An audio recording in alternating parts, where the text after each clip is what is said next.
Dropping a chicken, huh? Hey, guys. Yeah? What do you know? Chicken's turning out to be a rooster all of a sudden. Cock-a-doodle-doo. Cock-a-doodle.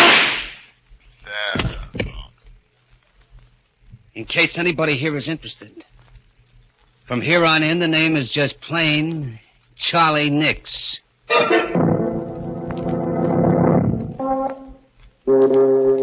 Midnight. The witching hour when the night is darkest. Our fears the strongest, and our strength at its lowest ebb. Midnight. When the graves gape open and death strikes. How? You'll learn the answer in just a minute in Trigger Man.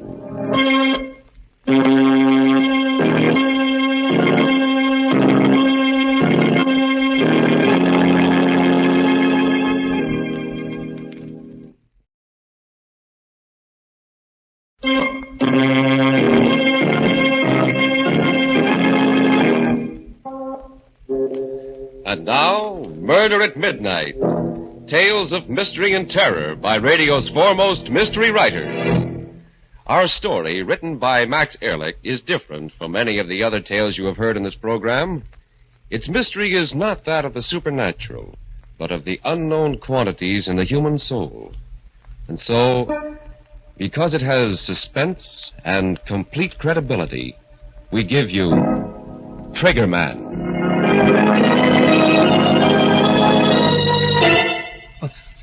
Was that the door?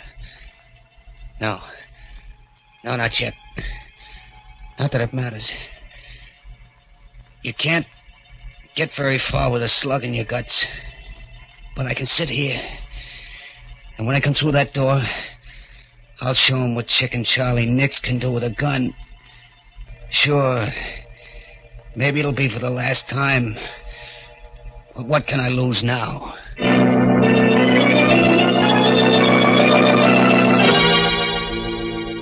It's funny how it all comes back to you in the end. Just a year and a half ago that it all started. But I remember it like it was yesterday.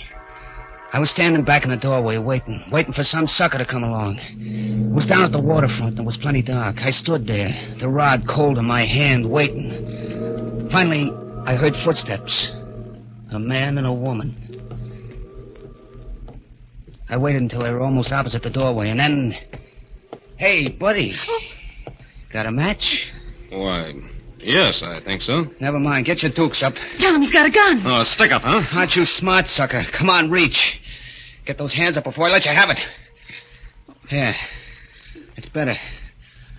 Okay, lady, let's begin with you. Oh, Tom, Hand over that purse. Better do as he says, Ann. All right, Tom. Thanks, lady. Thanks very much. Okay, buddy, let's have your wallet. I said come across with your wallet. Not tonight, chicken. What do you mean? Hey, wait a minute. How come you know my name? It's my job to know it. In your face, too. The name's Riley. From headquarters. Tom Riley. Plainclothes. Yeah.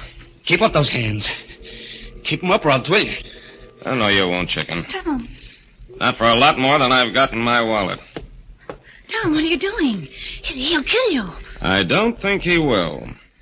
Will you, chicken? Keep away from me, Flatfoot. Don't come a step nearer, you hear?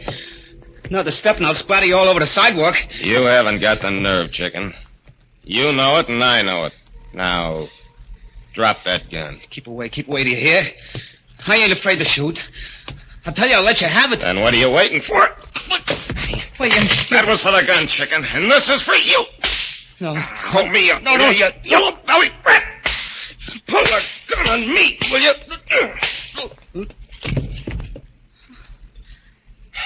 Oh, Tom. It's okay, Ann. It's all over. Well, you could have been killed. Walking straight into a hold-up man and knocking the gun out of his hand. Well, I knew he wouldn't shoot, Ann. You knew? But how? His name is Charlie Nix. Chicken Charlie. Well, Oh, he carries a gun, yeah, but he's not a gunman. Because he's never used it and he never will. Just plain chicken-hearted. Yellow. That's why they call him Chicken. Still, you took an awful chance, Tom. There's always the first time. Not for Chicken Charlie. Now then, you see if you can find a phone, honey, and call headquarters Okay. while I keep an eye on this yellow skunk here.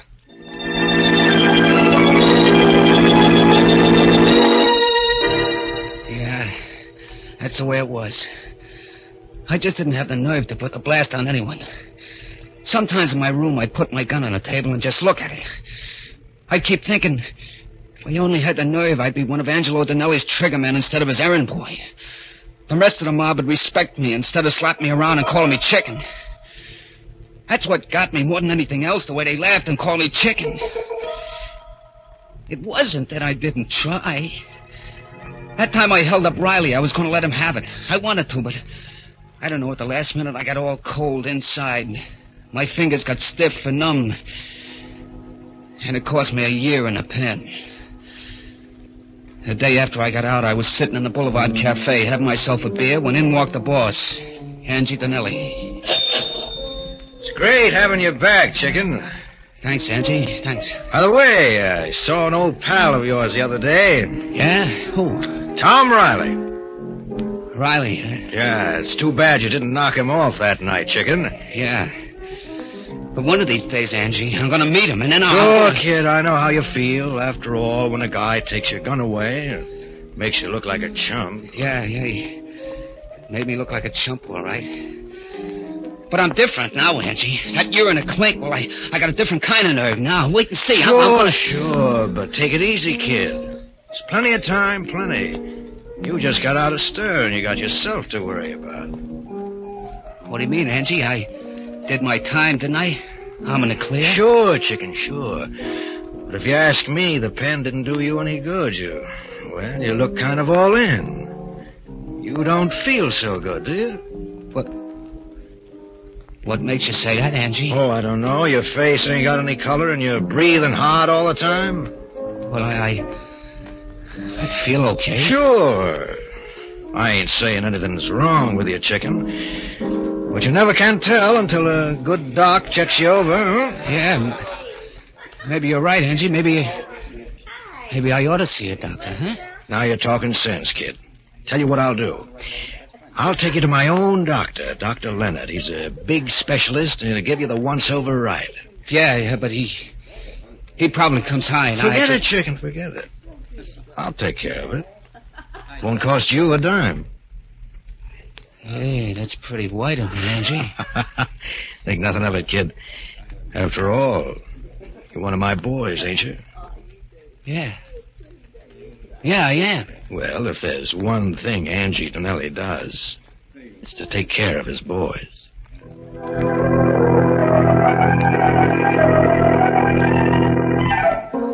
A couple of days later, Angie Dinelli set up an appointment for me with this Dr. Leonard. I went to his office, and he gave me a real checkup from soup to nuts. And when he got through, I didn't like the look on his face. Sit down, Mr. Nix, and let's talk. Doc, what's the matter? Did you find something wrong? Care for a cigarette? Never mind the stolen, Doc. Give it to me straight. Is it good or bad? I'm sorry, but it's bad. You mean my chest? It isn't your chest. It's your heart. My heart? What about it?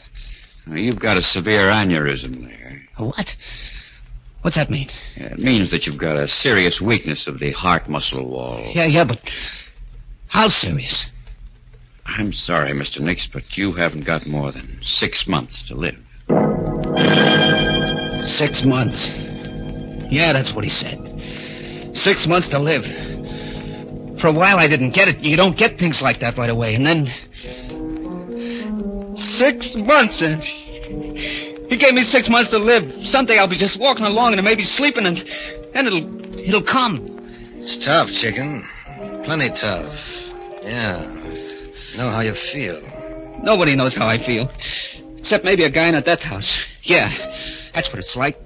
Like knowing when you're going to burn, waiting for it. Take it easy, Chicken. Here, have another drink. Huh? Yeah, thanks. Thanks, Angie.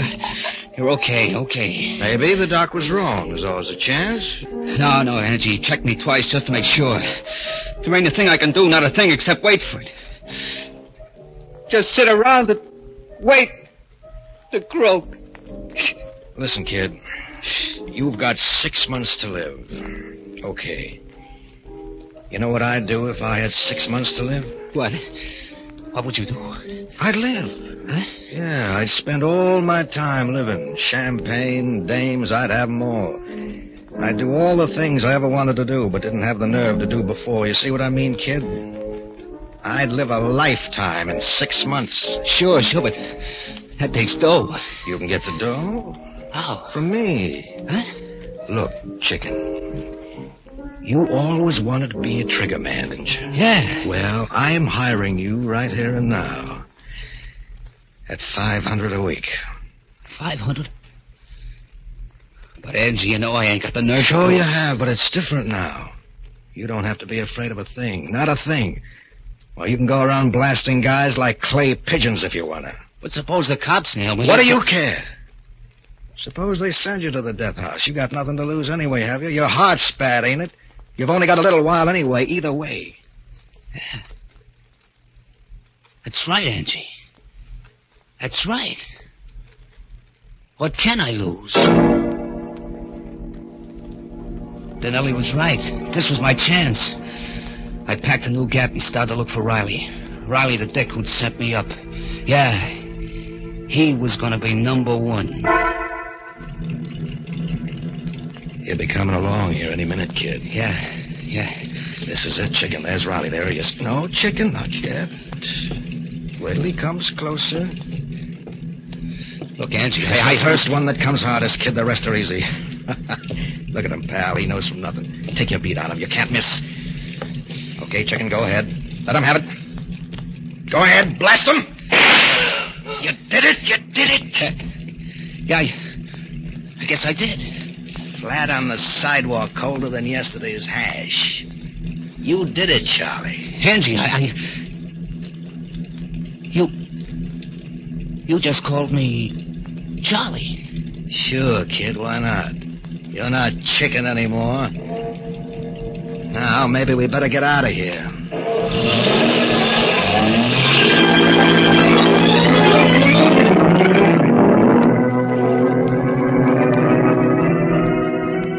A car roars away up the street, leaving the body lying there in a pool of blood. As the clock strikes 12 for murder at midnight.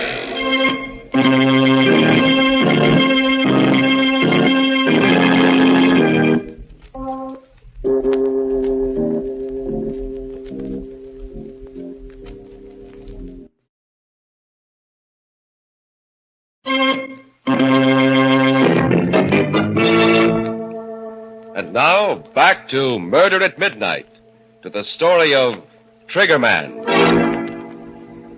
Where are they, anyway? Getting kind of anxious to see them. Even with a slug in my gut, I'll be able to give them quite a reception. Funny how a guy can change. How different it's all been since I put the blast on Riley. That was my first and the toughest one. After that, it was easy. There were plenty of guys in Angie Denelli's way, and I aimed to please. Whenever I watched one of them fold up with that funny expression on his face, well, it kind of helped. It helped me to forget how it was with me. It was like a champagne drunk. But then the hangover would come, and I'd remember that I had less than 6 months to live myself. Yeah, I was a different guy, all right. Take what happened a couple of days after I got Riley. We was having a meeting up at the Hideaway on a new job when a character named Bummy Devine started shooting his mouth off. Hey, chicken. Still carrying around that pop gun of yours? What did you call me? Chicken. Ain't that your name? The name is Charlie. Charlie Nix. Hey, guys. Yeah. What do you know? Chicken's turning out to be a rooster all of a sudden. Cock-a-doodle-doo. Cock-a-doodle... In case anybody else here is interested, the name from here in is just plain Charlie Nix. They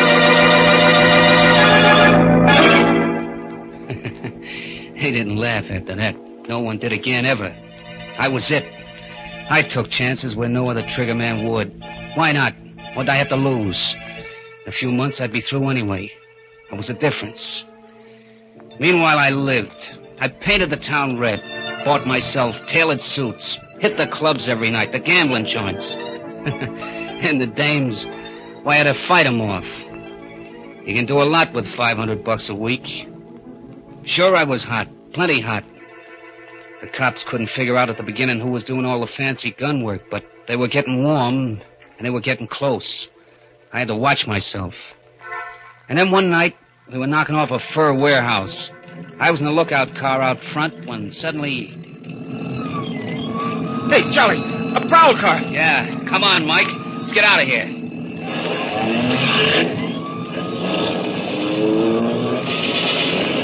Hey, they're shooting at us. Tommy guns. Hang on, Charlie. Here they come right after us. Hold it steady, Mike. I'm going to try to nail a tire. Oh! Hey, Charlie. Charlie, what's the matter? I'm hit. Keep going, Mike. Gotta ditch him.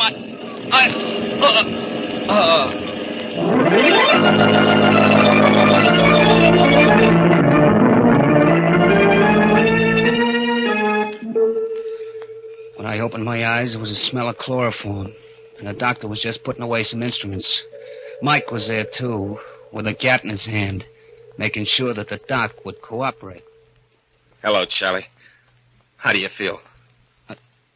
I don't know. What happened? The doc here just dug a slug out of your chest. Oh. How am I doing, Doc? You'll be all right. Lucky you've got a good heart. Otherwise, you'd never have made it. What? Did you say my heart was good? That's right. But I don't get it. I thought I had a bad ticker. They told me I didn't have more than a few months to live. With that heart, my friend, you can live to be 100. That is, if the police don't interfere.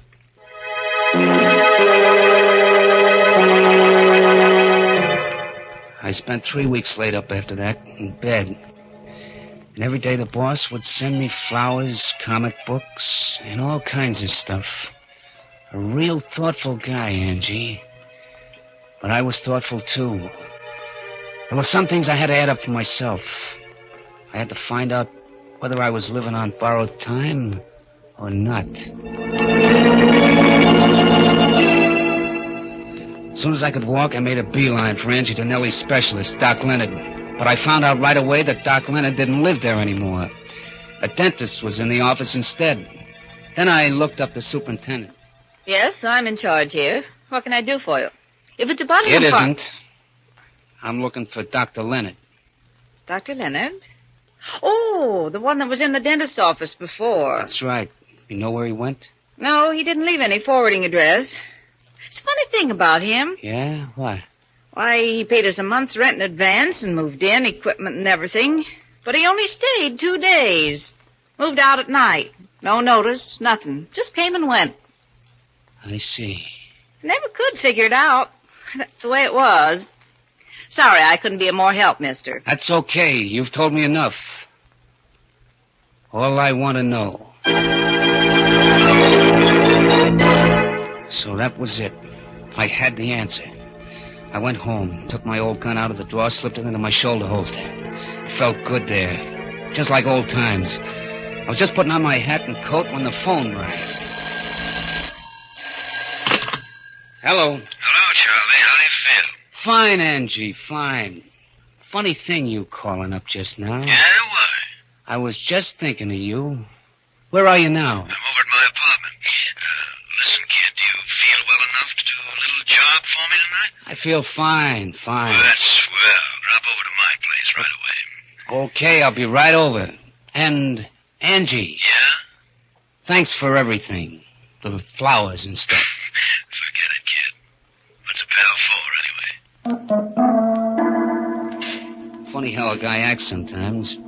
I remember in the cab on the way over, I was like ice, cold inside and out. I should have been excited, but I wasn't. I came up to Angie's apartment and knocked on the door. Yeah, who is it? Me, Charlie. Oh, okay. Come on in, Charlie. Yeah, thanks. Well, you're up and around, huh, kid? It's great. Yep, not that it makes much difference. You see, Angie, my 6 months is supposed to be up tomorrow. Is that right? Yeah, that's right. And you know something, Angie? I feel fine. And yet, I'm supposed to croak. Well, it's just like I said, kid. Maybe Doc Leonard was wrong. Yeah, that's what I thought. Maybe he was wrong, made a mistake. Sure. So, this afternoon, I went up to see him. You did, huh? Yeah. And you know what, Angie? He doesn't live there anymore. No. In fact, he only set up practice there a couple of days. Kind of set me to wondering. Uh-huh. Wondering, what? Whether this Doc Leonard wasn't a doctor after all, but just a phony. I don't get it. Why should he be? Suppose you tell me, Angie. I don't know what you mean. Oh? And suppose I tell you, Angie. This Doc Leonard was your boy. Between you framed me with this bad heart gag. You needed a gunster who could take chances, and I was your pigeon. Wait a minute, Charlie. It was easy, wasn't it, Denelli? Talking a chump like me into it. When I thought I only had 6 months to go. You knew I wouldn't be afraid anymore. Sure. What could I lose? And so you got me to do your dirty work for you while you were somewhere else with an airtight alibi. And when the heat was turned on, you knew it'd be on me. You're wrong, kid. You see, you were supposed to live 6 months. And that's all you're going to live. Don't do any reaching, Angie. Don't!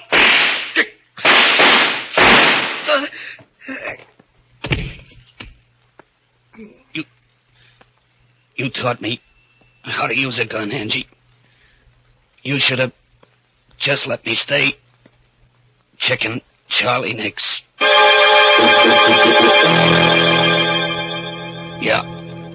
Yeah, he got me in the belly with his first one. But I got him before he could repeat. There he is, lying on his own rug, soaking in his blood.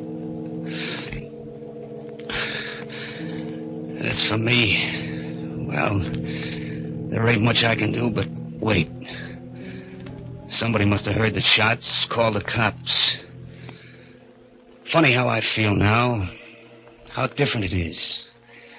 When you think of it, if I'd stayed Chicken Charlie, I wouldn't be here now with a slug in my guts.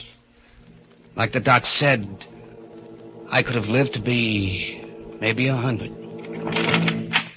Well, if it ain't old Chicken Charlie. Hello, copper. What did you call me? Why, we've been looking all over for you, Chicken, but it looks like somebody saved the state some dough. Not yet. I've still got enough stuff to... Stay where you are. Don't come any closer, do you hear? No? Why not, Chicken? Because I'm a killer, that's why. Because I got nothing to live for anyway. And keep away from me, do you hear? Keep away or... Oh, what? Give me that rod. Oh, stop, you can't. Sure I can, punk. Once a chicken, always a chicken.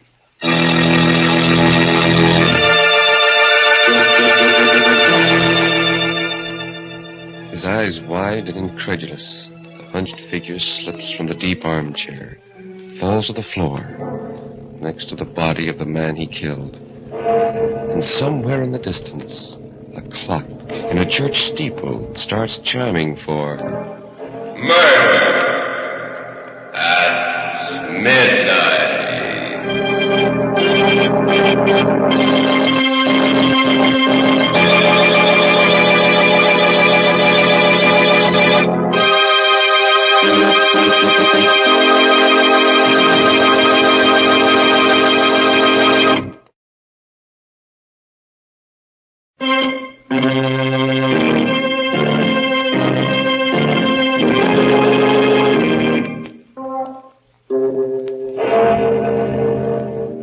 Remember to be with us again when death is our unseen guest, and the clocks strike 12 for Murder at Midnight.